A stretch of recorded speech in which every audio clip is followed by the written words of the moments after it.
Is the surprise addition to the lineup. So he's pulled together a talk over the interval.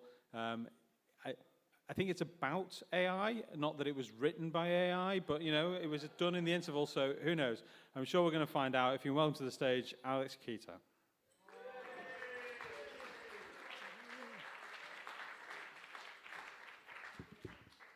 Thank you, man. I don't know if I'm just going to do it like this. I think that's an easy way to go about it. But hello, everyone. My name's Alex Keyter, and I'm just going to give it a very short introduction to generative AI. I label myself as an AI optimist. There are a lot of people that are scared about robots taking over the world, but hopefully it won't. No, it's quite clear that it won't. It's going to affect the way that we do a lot of our tasks, but it is also a massive enabler and an accessibility boost for many people. So what is AI? In a nutshell, it's computers that are learning to recognize patterns. We have machine learning as a concept of recognizing you've got loads of numbers on a spreadsheet. You can predict, if you've got all of these inputs, what's your likely output. You do it with images. You have lots of images of a dog. You can start to say, this is likely an image of a dog. And we already use this for lots of things like Netflix recommendations. You've watched loads of these shows. You're going to like these shows. And also for your Google Maps. You've been to these places. You're going to like these restaurants. What's exciting now is obviously generative AI. We got lots of people who have probably heard of things like ChatGPT, Stable Diffusion, where you can generate text, you can generate images. And it's kind of a big deal because it means that as a complete nascent beginner, if you have an idea of, I want to start a community project or a business, or I just need support on my homework, you can now go ask a computer and get that help, whilst your mum or your brother might just tell you to sod off, right? My brother Jamie is an awesome person. He's very creative, he's hardworking, he's determined, he's really great at problem solving. But the problem is, he's dyslexic, so throughout his life, he's been told that he's kind of an idiot because he can't write things the same way, he can't structure his ideas in the formal way that other people can. But now, with the help of generative AI and some of the tools that I've built for him, he can go to something like this, where if he needs to write a formal email, he just needs to know the idea he gets across, fills in the form, and then it wraps it up in nice language that he can send out to someone so he can communicate his idea, making it much more accessible for him to engage with the council, with his local politician, or with other people in his community, or even for things like asking for a raise at work.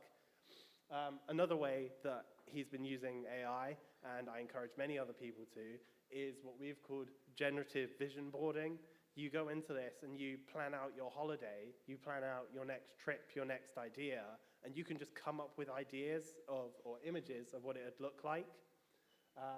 Another way that people are using these things are personal assistants, and something that we see for a lot of people are for role plays in job interviews, difficult conversations with your missus. If you've done something wrong and you can go to a computer and say, I made this silly mistake, how can I prepare for that conversation with my missus so that she doesn't break up with me?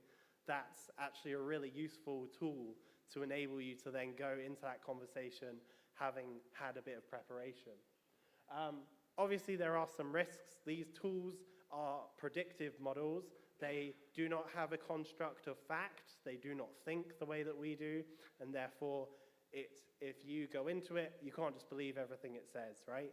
If you have a smart friend, you can ask your smart friend for advice, but they might be just chatting rubbish sometimes. And maybe they're just pulling your leg. You still need to do your own diligence.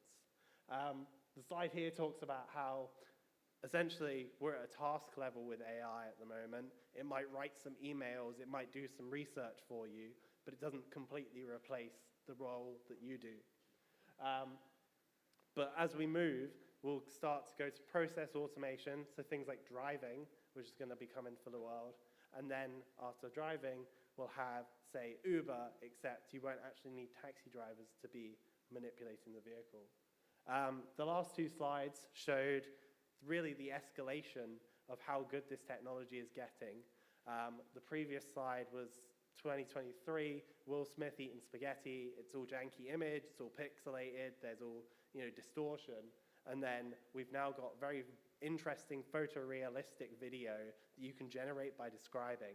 And I am so excited for the generation of young filmmakers who can have their dream of, I'd love to make a movie of Harry Potter, but imagine they were all snake people, or they were all lizards, or something like that. And they can just take their idea and bring it into reality.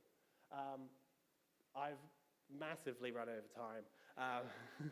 But essentially, the reason why I stand here as an AI evangelist, as an optimist, is because I really see this technology enabling people to go out and just try things and build things and essentially chase after anything that they have in their imagination and bring it into the real world. So, thank you.